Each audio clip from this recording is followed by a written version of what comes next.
Satu, alladzina hum fi salatihim khashi'un.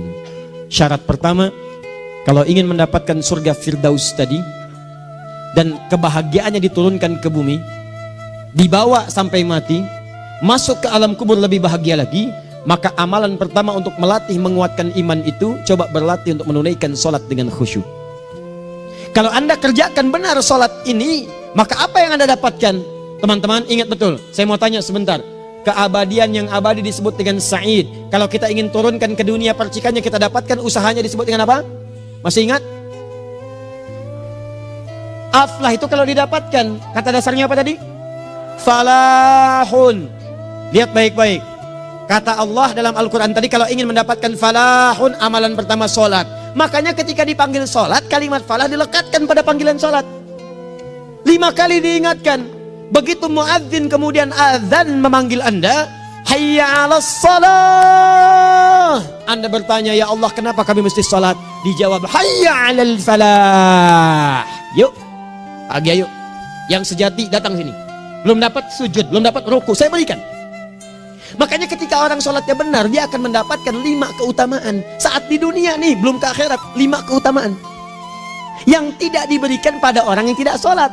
Atau orang sholat tapi sholatnya nggak khusyuk. Sebab syarat mendapatkannya khusyuk. Alladzina hum fi sholatihim khasyi'un. Bukan alladzina hum fi sholatihim saja, tapi ada kalimat khasyi'un. Artinya yang tidak khusyuk saja nggak akan dapat, apalagi yang nggak sholat. Apa yang 5 ini? Lihat baik-baik. 1, orang yang sholatnya benar, pertama kali sebelum mendapatkan kebahagiaan hakiki dari Allah Subhanahu wa Ta'ala, akan dirubah dulu perilaku hidupnya menjadi perilaku yang lebih baik. Kalau orang itu sholatnya benar, maka sholat itu akan melatih dia untuk berubah, bertransformasi jadi orang baik. Itu ada di Quran surah ke-29 ayat ke-45. Innas sholata tanha 'anil fahsya'i wal munkar. Sumber keburukan cuma 2, kalau bukan fahsya itu munkar. Maaf, pornografi, porno aksi, LGBT, kata-kata jorok, kotor itu fahsya. Di orang sholat kata Allah, mustahil berkata-kata kotor. Orang sholat tidak akan pernah mencela. Orang sholat tidak punya kata-kata jorok. Jadi kalau ada sekarang orang yang sholat senang mencela orang lain, itu berarti ada masalah dalam sholatnya. Dan dia belum dijamin sebagai ahli surga terbaik. Dan hidupnya nggak bahagia. Nggak bahagia. Aneh nih. Sholat tapi senang celah orang. Aneh. Aneh. Yang paling bahaya adalah menikmati celahannya. Itu yang paling aneh. Anda ngaji. Anda ikut taklim. Taklimnya sesuai Quran. Taklimnya petunjuk sunnah. Anda sholat, Anda puasa. Tapi Anda masih senang mencela orang lain. Dan menikmati celahan itu. Kalau nggak mencela, kayaknya nggak komplit kehidupan. Maka ada yang salah dengan ibadah Anda. Ada yang keliru. Karena mustahil taat bertemu dengan maksiat. Itu mustahil. Mungkar, keburukan yang diingkari oleh hati. Sumbernya nafsu perut dengan akal. Bohong, mencuri, menipu, membunuh, merampok, membegal, mabuk dan sebagainya. Itu namanya mungkar. Orang sholat gak mungkin mengerjakan mungkar. Jadi kalau sholat kita benar, cukuplah Anda sholat, maka Anda akan jadi orang baik. Makanya kata Nabi, Anda punya anak dari kecil ajarin sholat. Sholat kalau naik jadi balik, kerjakan terus. Kasih pelajaran membuat dia mengerti. Kalau masih susah, berikan pelajaran. Ini sering diterjemahkan dengan memukul. Mukul di Arab beda dengan konteks mukul sekarang. Mukul di Arab tuh ngasih pelajaran supaya ngerti.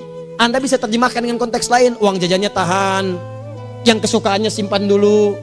Bisa dengan konteks kekinian. Tapi poinnya, kenapa anak Anda dari kecil ajarin sholat, sampai kenalkan dengan masjid, ajari 3 tahun bawa ke masjid, kenalkan dengan masjid. Gak ada masalah lari-lari itu sebelum waktu sholat. Kenalkan dulu.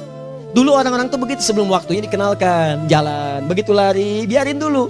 Setelah itu diberi pengertian. Nah, ini bukan tempat berlari, yang berlari di sana nanti, yang di sini nanti akan ada orang-orang baik semuanya. Terus Anda lihat berbaris, baris rapi. Kalau pengen baik ikutan baris nanti. Terus nanti ada yang mimpin di depan, namanya imam. Imam itu siapa ya? Tetangga kita bukan yang Pak Imam, bukan.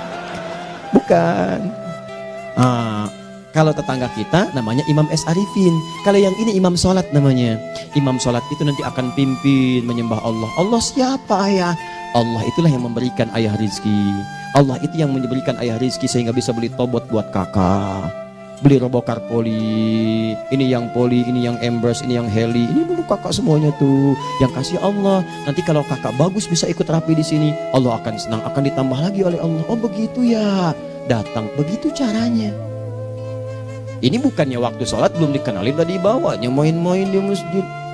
Bahkan ada yang agak repot lagi, di rumahnya susah diatur, dibilang, kamu ini susah diatur, main sana ke masjid, disuruh main, ya main di masjid. Yang salah bukan anaknya, orang tuanya. Apa rahasianya anak itu disuruh ke masjid, suruh sholat? Rahasianya, begitu anak itu sholat dengan baik, maka dia akan tumbuh jadi anak baik di kemudian hari. Itu maksudnya. Nah, sekarang saya agak bingung ini, pendidikan TK sekarang salah sih enggak, cuma saya agak bingung mikirnya. Ini anak belum diajarin sholat, udah diajarin manasik.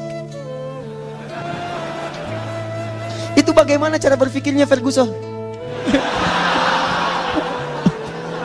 Agak repot saya mikirnya tuh.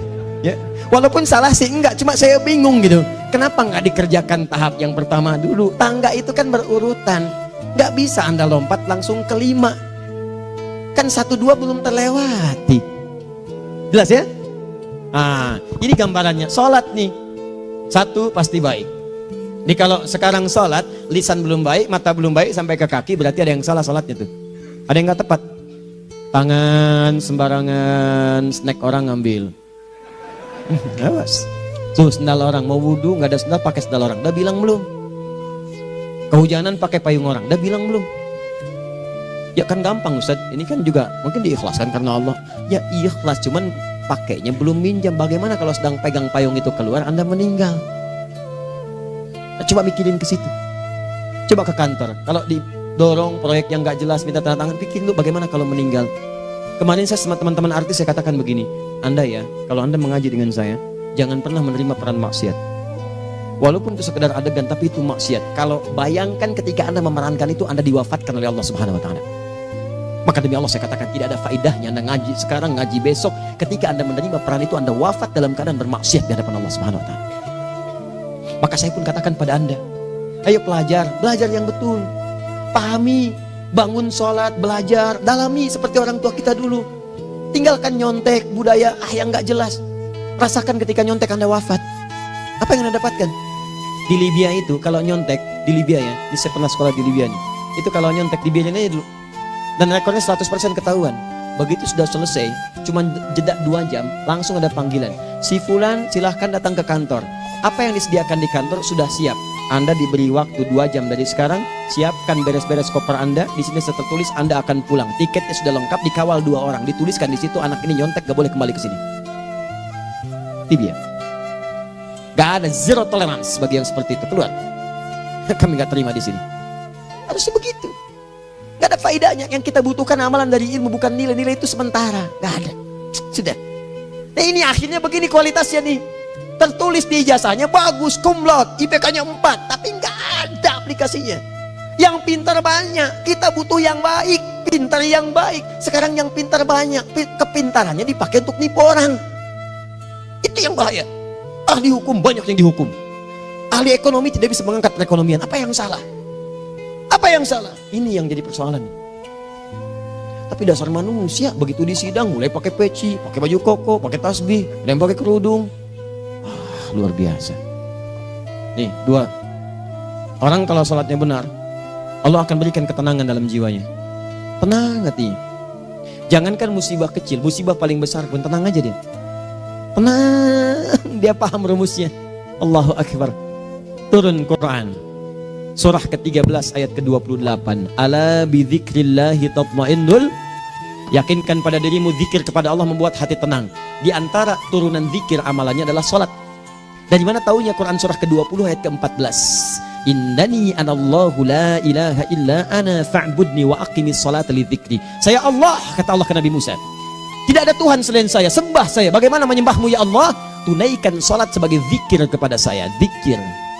Nah, maka kalau Anda sedang tidak tenang, ayo ke masjid. Banyak zikir itu, baca Quran zikir. Quran surah 15 ayat 9. Inna nahnu nazzalna dzikra. Kami turunkan Al-Quran sebagai zikir. Jadi kalau Anda sedang baca Al-Quran, Anda sedang berzikir. Ibu kalau sedang gak tenang, Bu, gelisah, gak enak, gak usah mengeluh, apalagi bikin status gak karuan. Ibu wudhu, ambil mushaf baca. Begitu sedang baca ada ketenangan dalam jiwa. Berdoa, zikir.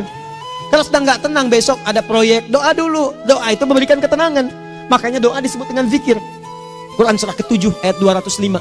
Wadhkur rabbaka fi nafsika tadarruan wa khifatan wa dunal jahri minal qaul. Ayo berzikir, minta kepada Allah dengan segenap jiwamu, mohon dengan penuh ketawaduan. nanti ketenangan diberikan. Menghafal Quran, baca itu zikir.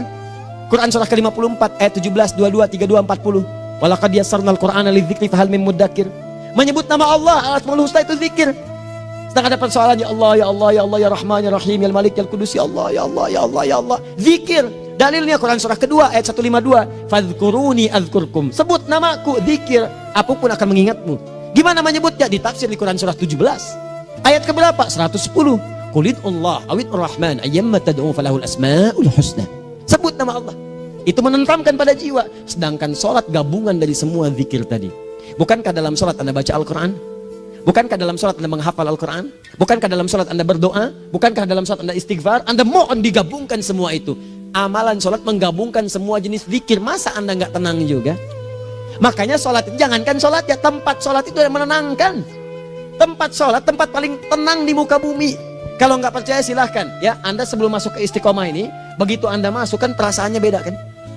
Lain. Silahkan cek, kalau cari ketenangan datang ke masjid. Masuk, wudhu masuk, sholat 2 rakaat, tenang. Dekat kipas angin, saking tenangnya, plek ngantuk tidur. Beneran. Enak. Makanya saat Ramadan kalau orang pengen cari ketenangan, lihat. Di perusahaan-perusahaan penuh tuh musola, pada tidur. Ya, mengamalkan hadis palsu. Ya, dia musaim ibadah, tidurnya orang puasa ibadah, hadis palsu. Nah, itu teman-teman. Itu gambarannya tiga. Orang yang salatnya khusyuk benar, itu dijamin langsung oleh Allah Subhanahu wa taala akan dimudahkan semua urusan hidupnya termasuk rezekinya. Ini yang saya katakan. Jadi saya katakan tadi, di akhirat ini, di surga, rezeki tinggal ngambil. Anda kalau benar sholatnya, itu langsung dijanjikan oleh Allah. Rezeki itu nggak perlu Anda banyak pikirkan. Ikhtiar sedikit, datang. Bahkan dari sisi yang tidak Anda duga. Apa dalilnya? Quran surah ke-65 ayat 2 dan 3. Ditafsir di Al-Baqarah ayat 2 dan 3. Wa may yattaqillaha yaj'al lahu makhraja. Ada orang yang meningkatkan takwanya kepada Allah, kami mudahkan urusan hidupnya. Setiap persoalannya diberikan jalan keluar, mudah. Solusi. Setiap ada problematika, ada solusi. Wa yarzuqhu min haitsu la yahtasib. Dan kalau dia ingin mendapatkan rezeki, bahkan kami kirimkan dari sisi yang tidak dia duga. Orang lain capek ini datang lagi, tawaran proyek datang lagi. Utsman tuh Masya Allah kayanya banyak, tapi yang paling dirindukan bukan saat mendapatkan peningkatan omsetnya, yaitu saat dia mendapatkan waktu khusus dengan Allah untuk sholat malam hari, sampai-sampainya sempat sholat tahajud sampai khatam Al-Quran. Abdurrahman bin Auf demikian, Tamim Ad-Dari demikian, sholat karena tahu sholat itu meningkatkan rizki. Karena tahu kuncinya ada di situ, Allah yang punya rizki, disebut dengan Razak, pemilik rizki. Maka saya harus punya hubungan dekat dengan Allah. Kalau sudah punya hubungan dekat, mau apa aja gampang. Belum minta, udah diperhatikan. Silahkan cek, Anda punya hubungan baik dengan bos Anda di kantor. Ya, sebelum Anda minta, beliau udah pikirin tuh. Telepon bendahara, dia udah ngambil belum gajinya? Belum Pak, tambahkan bonus sekian. Kenapa? Karena dia mengawasi Anda. Allah maha tahu dibandingkan dengan bos Anda. Mendekat kepada Allah, semua diperhatikan oleh Allah. Siapa orang takwa itu? Kalimat takwa pertama di Al-Quran Al-Baqarah ayat 2, amalannya ayat 3. Dzalikal kitabu la raiba fihi hudal lil. Siapa mutakin itu? Ayat 3-nya. Alladzina yu'minuna bil ghaib wa yuqimunas shalah. Di gampang, kalau pengen mudah hidupnya gampang. Biaya nggak mahal, tenaga nggak banyak, tingkatkan takwa nih. Jadi kalau hidup Anda masih susah, di kantor champion, di rumah tangga bermasalah terus, atau sebaliknya, maka boleh jadi kalau gelar Anda tinggi, harta Anda banyak, tapi selalu punya masalah. Bukan Anda kurang hebat, bukan Anda kurang kedudukan, bukan Anda kurang kaya, Anda kurang takwa.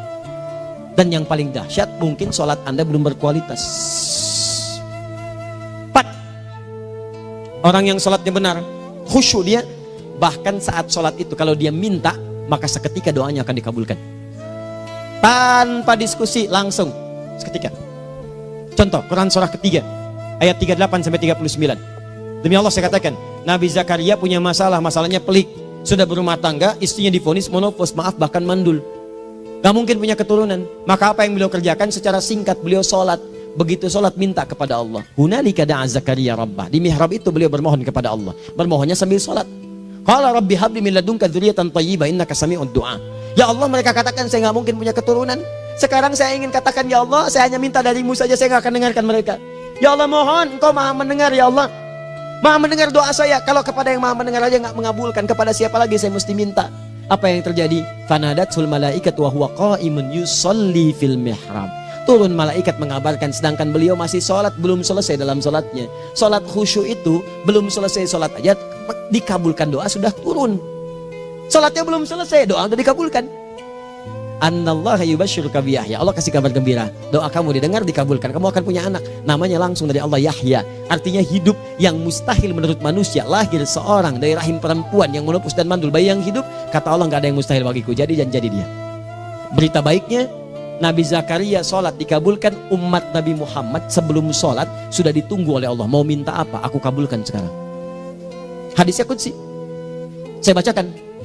Hadatsana qala Rasulullah sallallahu alaihi wasallam, qala Allah azza wa jalla, qasamtu shalah baini wa baina abdi. Kata Allah, saya bagi dua ya, salat antara aku dengan hambaku. Wali abdi ma sa'ala. Kalau hambaku benar salatnya, aku berikan apapun yang dia minta sekarang.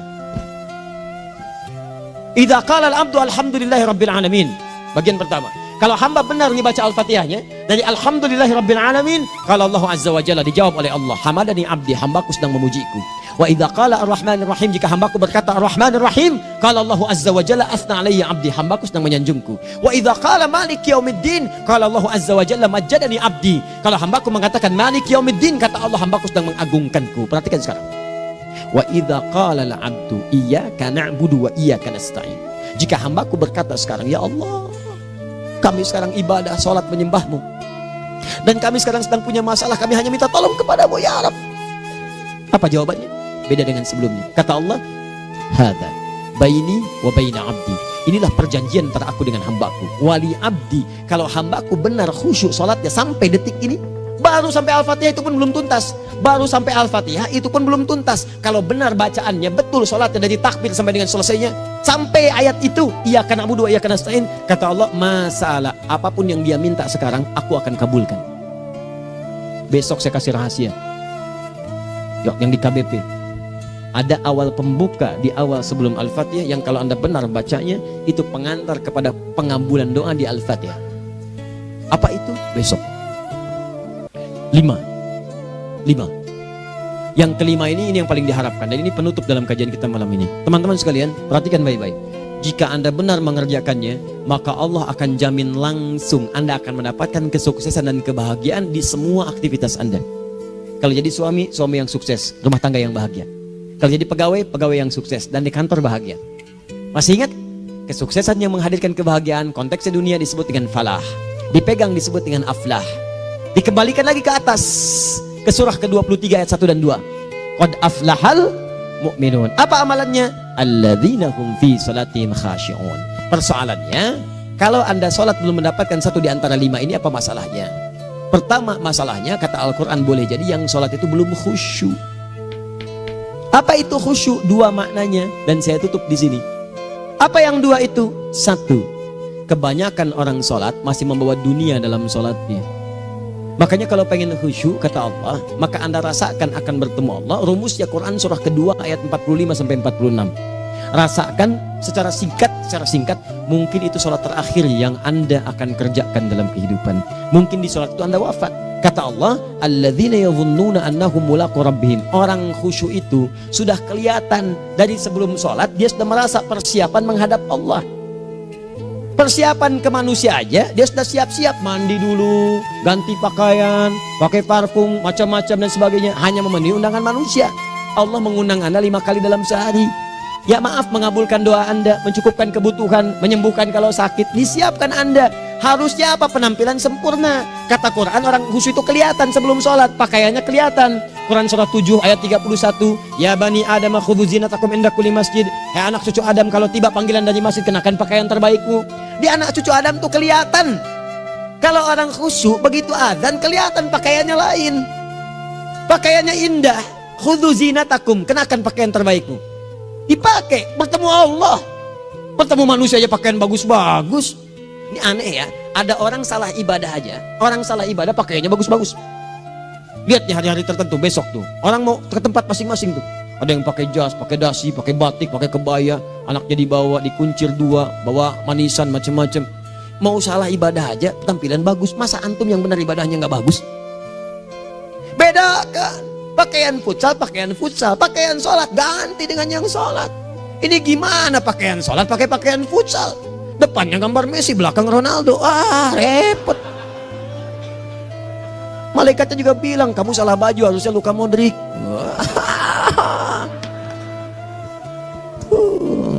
Apalah saya. Nah, yang mau tanya apa? Mourinho dipecat saya tahu. Lagi nganggur sekarang, ditawarin Benfica dia nggak terima. Sekarang jadi dia komentator di BeIN Sport. Nanti sebentar lagi dia akan komentari laga Saudi dengan Qatar dan komentari laga Arsenal dengan Ipswich.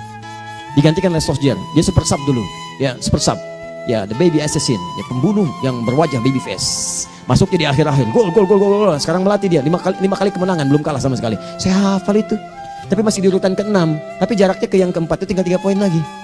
Hafal saya. Liverpool tahu cuma 4 poin sekarang bedanya. Kemarin 7 kalah 2-1 sama Manchester City. Walaupun banyak analisis yang menyebutkan mungkin itu diberikan saja gitu kan. Karena ada yang lain-lain. Hafal kedua Manchester City. Hafal saya. Ayo mau tanya apa lagi? Tottenham Hotspur ke bawahnya. Ada Chelsea, ada Arsenal, baru kemudian Manchester United. Liga Italia, wah udah gak kekejar Juventus. Ya, apa lagi? Dan seterusnya lah. Gak ada ujungnya bahas yang begituan. Jelas ya? Maksud saya, Anda tanya itu saya jawab. Tapi tidak menghilangkan ibadah kita yang lain. Dan apa ruginya? Ya tahajud dah. Apa yang bisa dikerjakan besok, lihat besok. Ya kan tahajud kan bisa besok. Ada orang tahajud jam 10 pagi? Gak ada. Lebih baik Anda kerjakan malam tahajud. Yang tidak bisa dilihat malam, bisa dilihat besok. Cara berpikirnya bagaimana kalau besok meninggal? Gak kesampaian teman-teman sekalian. Gak kesampaian. Nah maka dari itu, Anda kalau mau ada panggilan sholat, siap-siap baju yang bagus. Terus sempurnakan. Anda panggilan orang mandi. Panggilan Allah, buka Quran surah 5 ayat 6. Sempurnakan wudhu. Ya ayyuhalladzina amanu idza qumtum ila shalah faghsilu wujuhakum. Wudhu yang baik. Berpakaian yang rapi. Kenapa? Karena boleh jadi saat dipanggil Anda wafat saat itu. Maka wafat Anda dalam keadaan yang suci, dengan keadaan tobat, dengan pakaian terindah pada saat itu. Yang kedua, maaf, orang-orang kurang khusyuk itu saya tutup. Yang kedua itu karena kebanyakan orang sholat tidak paham, tidak mengerti apa yang dibaca dan dilakukan dalam sholatnya. Jujur pada diri sendiri, jawab pada diri Anda. Sampai sekarang Anda sholat, berapa persen bacaan sholat yang Anda pahami? Jangan-jangan selama ini Anda sholat ribuan kali sujud, ribuan kali ruku. Gak ada yang paham yang dibaca. Sekian persen yang paham, bagaimana sholat Anda bisa khusyuk? Pekerjaan Anda dipahami, urusan akhirat Anda gak dipahami. Di mana cara berpikirnya? Aku yang bagaimana atau engkau yang harus bagaimana? Ya, coba berubah. Nah ini baru satu amalan, belum yang lainnya. Ada 5 amalan lagi yang kalau kita bisa turunkan itu, selain sholat yang khusyuk, maka jaminan tadi akan datang. Baru sholat khusyuk aja 5 datang, apalagi ditambah dengan 5 amalan lainnya lagi. Demi Allah saya katakan, dunia kecil sekali, gak ada nilainya. Akhirat aja enak, nikmat. Saya ketemu Ustaz Arifin beberapa waktu lalu, dan kita doakan semoga Allah berikan kesembuhan, kesehatan. Saya datang, biasa kita adamin berdoa, duduk. Bang istirahat, bang butuh istirahat, umat udah nunggu. Dah gak usah mikir yang lain, karena beliau cerita masjid, cerita zikro, cerita mana. Ya insya Allah, nitipin ini, nitipin itu dan seterusnya. Dan yang paling indah adalah, bang kita saling panggil weekend. Nikmat, gak ada yang senikmat ini. Zikir, Allah, doa. Nah bayangkan sakit tapi masih nikmat gitu. Nikmat. Iya bang, saya paham. Istirahat dulu. Banyakkan nanti orang jengkuk. Saya pamit dulu ya, supaya bisa istirahat, supaya tenang. Lama kita pegangan tangan, ngobrol, saling mendoakan. Itu nikmat. Dan cara berpikirnya kalau sudah pakai iman, semua nikmat. Ada uang nikmat, gak ada uang nikmat, sakit nikmat. Karena cara berpikirnya lain. Nanti kita bertemu lagi, saya terangkan pada Anda.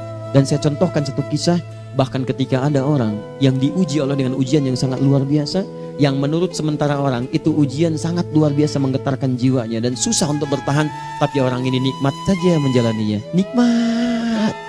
Ada yang di rumah tangga, ada yang di macam-macam. Contohnya banyak. Satu contoh saya berikan di malam ini. Sekali suami istri, wah luar biasa.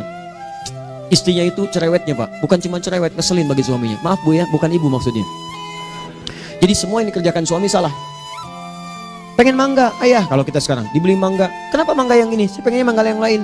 Belikan mangga. Kenapa beli mangga aja? Jeruknya mana? Jeruk. Semua. Pokoknya semua yang kerjakan suami salah. Tapi suami tidak pernah mengeluh. Ini kerjakan, itu kerjakan. Satu kali, perhatikan cara memandangnya. Ketika iman sudah masuk ke dalam jiwa. Kata temannya, akhi, istri kamu ini begini, nyusahin kamu. Kenapa kamu gak cari yang lain? Kan gampang ada syariat. Udah pisahin aja, cari yang lain. Kamu tenang ibadah. Apa jawabannya? Hei, Allah sudah turunkan surga ke saya lewat dia. Kenapa kamu meminta saya untuk menjauhinya dan meninggalkan surga saya? Ini cara melihat dia.